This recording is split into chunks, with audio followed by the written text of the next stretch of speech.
The sun hung low over Willow Creek, a suburban neighborhood where manicured lawns and identical mailboxes whispered of conformity. I stood at my kitchen sink, scrubbing a stubborn stain off a frying pan, my reflection distorted in the soapy water. My name is Lena Harper, a 38-year-old single mother who moved here 6 months ago after a messy divorce. Willow Creek was supposed to be a fresh start for me and my 17-year-old son Ethan, a place where we could rebuild, away from the chaos of my ex-husband's betrayals. But the neighborhood's pristine exterior hid a suffocating undercurrent, embodied by Marjorie Platt, the HOA president. Marjorie was the kind of woman who wielded her clipboard like a scepter, her smile as sharp as a blade. She'd knocked on my door 3 times in our first week, citing violations. My recycling bin was 2 inches too close to the curb. My porch light was non-compliant with the HOA's 60-watt rule, and my son's skateboard left in the driveway was an eyesore.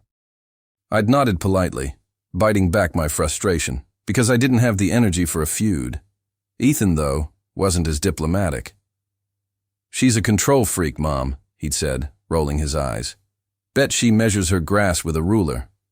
I'd laughed, but the truth was, Marjorie's scrutiny made my skin crawl. She seemed to watch us, her eyes glinting from behind her lace curtains across the street. I told myself to ignore her, to focus on settling in, but I couldn't shake the feeling that she was waiting for me to slip up. Ethan was my anchor in this new life. He was tall, lanky, with my dark hair and his father's mischievous grin. After school, he worked part-time as a 911 dispatcher, a job he'd landed through a youth training program. He was proud of it, and I was prouder. "I'm saving lives, Mom," he'd say, adjusting his headset with a mock-serious expression. The job suited him. He was calm under pressure, a trait he hadn't gotten from me. I'd listened to him recount calls about lost dogs or fender benders, marveling at how he handled stress at an age when most kids were obsessed with video games. But Willow Creek wasn't the kind of place that needed 911 often. It was too orderly, too perfect, at least on the surface. That morning, as I dried my hands on a dish towel, I noticed Marjorie's silver SUV parked across the street. She was standing on her lawn, talking to a neighbor, her hands gesturing animatedly. I turned away, not wanting to catch her eye. Ethan was at school, and I had a rare day off from my job as a graphic designer. I planned to tackle the laundry pile threatening to avalanche in the hallway, but a knock at the door interrupted me. My stomach sank. I knew that knock, sharp, insistent, like it demanded obedience. I opened the door to find Marjorie, her lips pursed in a thin line. She wore a navy blazer and pearls, her blonde hair sprayed into a helmet of perfection. "Lena," she said, her tone dripping with false warmth, "we need to discuss your front door." I blinked, caught off guard. "My door?" She nodded, tapping her clipboard. "It's non-regulation. The HOA bylaws clearly state all exterior doors must be eggshell white, semi-gloss finish. Yours is matte." I stared at her, then at my door, which was indeed white but apparently the wrong kind of white. "I didn't know," I said, trying to keep my voice even. "I'll look into it." Marjorie's smile tightened. "You'll need to repaint by next week, or you'll face a fine. I've already noted the violation." She handed me a pink slip, her fingers brushing mine with a deliberate chill. I took it, my jaw clenched. "Anything else?" I asked, hoping she'd leave. She tilted her head, her eyes scanning my foyer. "Your son's skateboard was in the driveway again yesterday. Please remind him of the rules." I nodded, shutting the door before she could say more. My hands shook as I crumpled the slip. It wasn't just the door or the skateboard. It was the way she made me feel small, like I didn't belong here. That evening, Ethan came home, his backpack slung over one shoulder. "Rough day?" he asked, noticing my frown. I told him about Marjorie's visit, expecting him to roll his eyes again, but his expression darkened. "She's got too much time on her hands," he said, grabbing a soda from the fridge. "You should push back, Mom. She's not the queen of the neighborhood." I sighed, leaning against the counter. I don't want trouble, Ethan. We're still the new people here. He shrugged, but I could see the gears turning in his head. Ethan wasn't one to let things slide, and I worried he'd do something. Impulsive. Over dinner, we talked about his day at the dispatch center, and he regaled me with a story about a caller who thought a raccoon in their attic was a burglar. I laughed, grateful for his ability to lighten my mood. But as I lay in bed that night, Marjorie's face lingered in my mind. I didn't know it then, but her obsession with control was about to escalate in ways I couldn't imagine. The next morning, I found a letter taped to my mailbox. It was from the HOA, demanding immediate compliance with the door regulation and threatening a $500 fine. My blood boiled. I hadn't even had time to buy paint. I called the HOA office, hoping to reason with someone, but Marjorie herself answered. "Lena, the rules are non-negotiable," she said, her voice smug. "We maintain standards here." I hung up, fuming. I decided to repaint the door that weekend, not because I wanted to, but because I couldn't afford a fine. Ethan overheard me muttering about it and shook his head. "She's bullying you, Mom. You don't have to roll over." I told him to stay out of it, but his stubborn streak worried me. That afternoon, I noticed Marjorie's SUV circling our street again. She slowed down in front of my house, her eyes locking onto mine through the window. I drew the curtains, my heart pounding.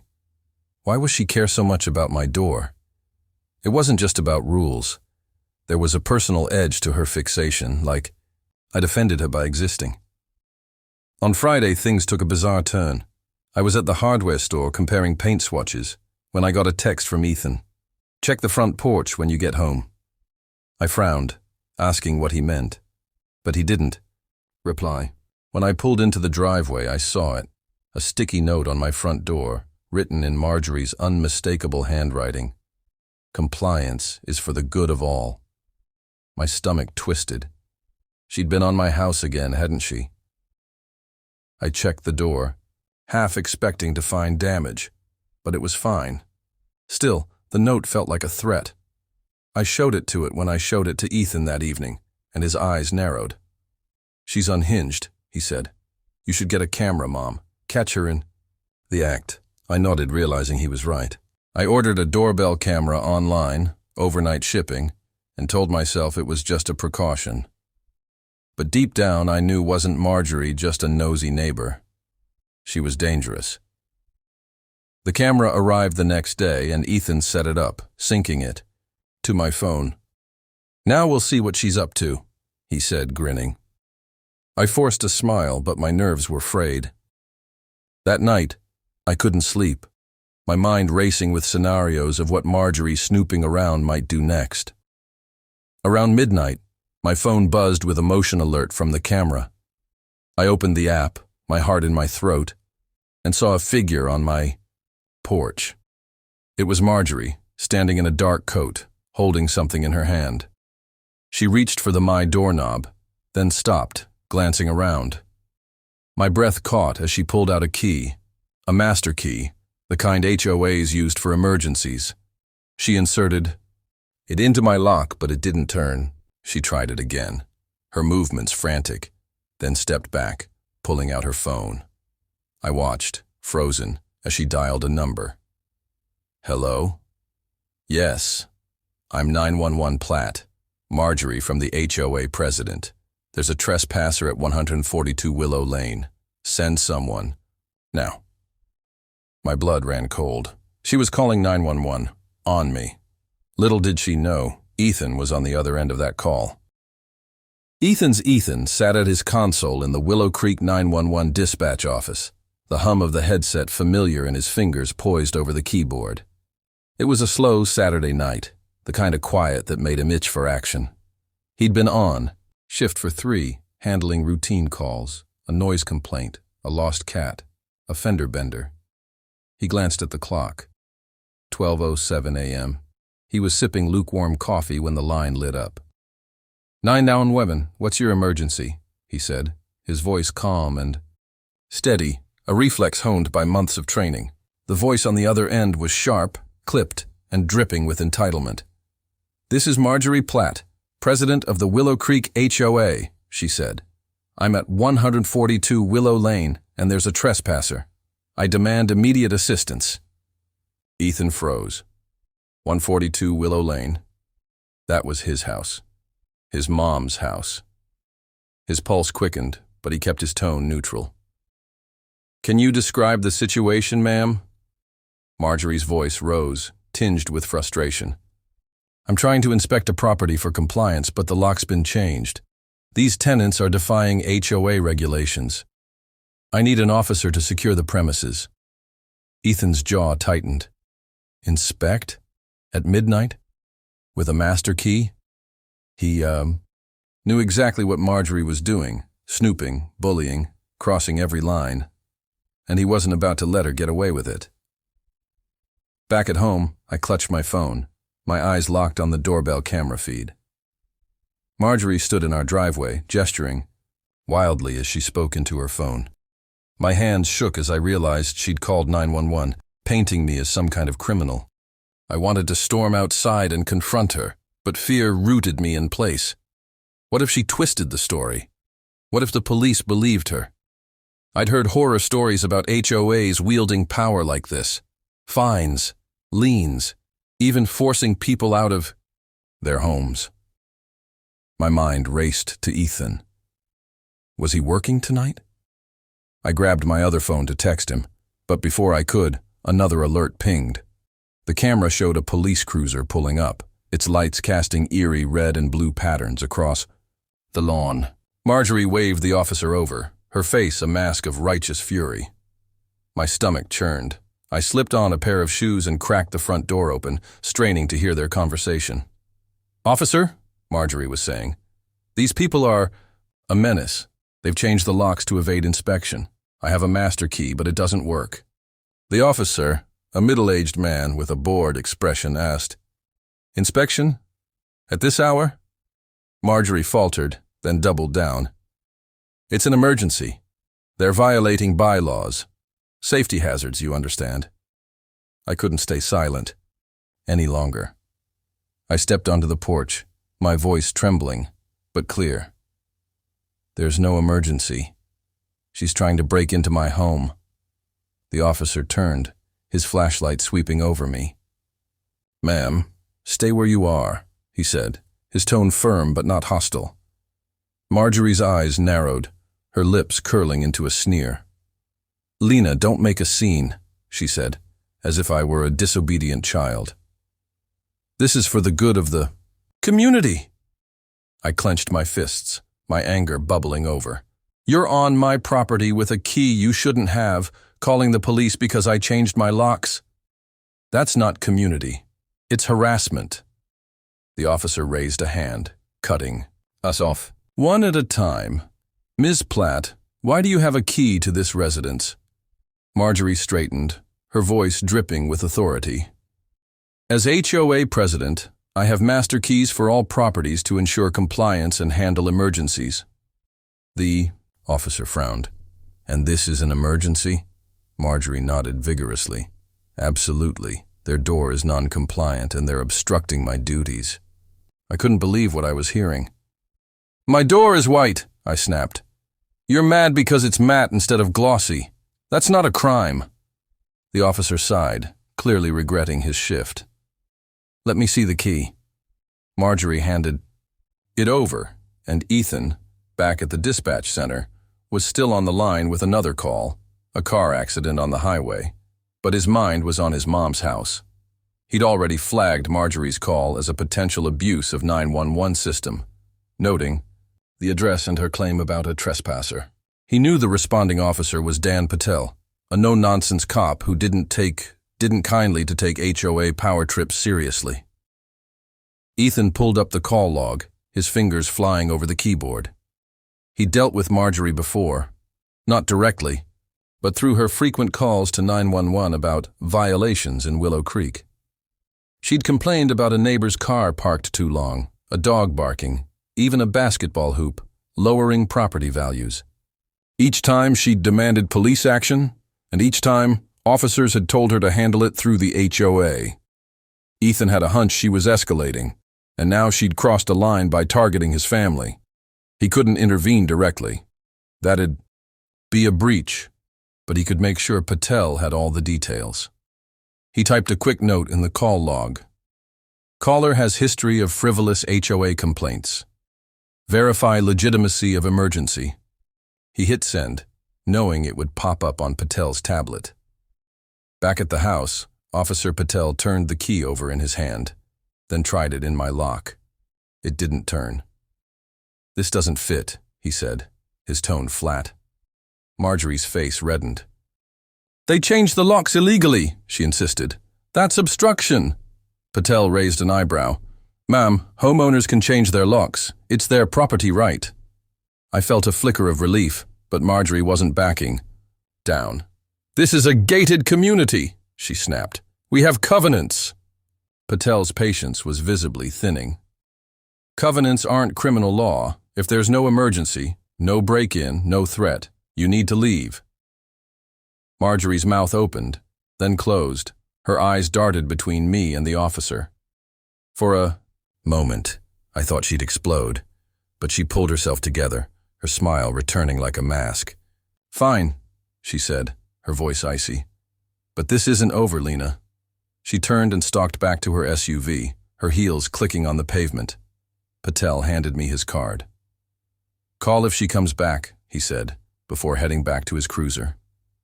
I nodded, my legs weak with relief, as he drove off. But Marjorie's parting words echoed in my head. "This isn't over." I went back inside and immediately called Ethan, my voice shaking as I recounted the whole ordeal. "Mom, I heard her call," he said, his tone grim. "She's unhinged. I was on the line when she dialed." My heart swelled with pride at his calm professionalism, but fear gnawed at me. "What if she does something worse?" I asked. Ethan was quiet for a moment. "We've got the camera, Mom, and I'm watching her. She tries anything else, we'll have proof." "I'll make sure the cops know." I wanted to believe him, to trust that Marjorie would back off, but her obsession with control was palpable, like a storm cloud gathering strength. I barely slept that night, checking the camera feed every hour, half expecting to see Marjorie creeping back onto my porch. The next morning I found another note taped to my mailbox. "You'll learn to comply." My blood ran cold. I showed it to Ethan, and he insisted we file a harassment report. "She's not just going to stop, Mom," he said. "We need to protect ourselves." I agreed, and we drove to the station together, where Officer Patel took our statement. He listened, carefully, his expression serious. "I'll document this," he said, "and I'll pay Ms. Platt a visit. She needs to understand boundaries." I thanked him, but as we left, I couldn't shake the feeling that Marjorie wasn't the type to be reasoned with. Over the next few days, the neighborhood buzzed with whispers about the incident. A neighbor, Mrs. Carter, stopped by with cookies and a sympathetic smile. "Marjorie's been terrorizing people for years," she said. "She thinks she owns Willow Creek. You're not the first she's gone after." Mrs. Carter told me stories of fines, lawsuits, and even a family who'd moved away after Marjorie's relentless inspections. "She's got keys to every house," she whispered. "Says it's for emergencies, but we all know she lets herself in." My skin crawled. I'd suspected as much, but hearing it confirmed made my blood boil. I thanked Mrs. Carter and promised to be careful, but inside, I was seething. Ethan and I decided to change every lock in lock. The house, even the shed out back, and I ordered more cameras to cover the backyard and garage. "We're not letting her win," Ethan said, his jaw set. His determination steadied me, but I couldn't help worrying about what Marjorie might do next. She wasn't just after compliance, she wanted to break me. On Friday night, Ethan had another shift at the dispatch center. I was home alone, trying to distract myself with a movie, when my phone pinged with another motion alert. My heart leapt into my throat as I opened the app. The camera showed Marjorie's SUV parked across the street, her silhouette visible in the driver's seat. She wasn't moving, just watching. I stared at the screen, my pulse racing, as her headlights flicked on, pinning my house in their glare. Then my phone rang. Unknown number. I hesitated, then answered. "Lena," Marjorie's voice purred, cold and deliberate. "You're making this so much harder than it needs to be." My breath hitched. "What do you want, Marjorie?" She laughed softly, a sound like breaking glass. "Compliance," she said, "or consequences." The line went dead. I ran to the window, my hands trembling, but her SUV was already pulling away, disappearing into the night. I called Ethan immediately, my voice shaking as I told him what had happened. "Mom, stay calm," he said, his voice steady but tense. "I'm pulling up the camera footage now, and I've got an idea that'll stop her for good." I didn't know what he meant by that, but as I sat there in the dark, clutching my phone, I knew one thing for certain. Marjorie wasn't just a bully. She was a threat, and this was far from over.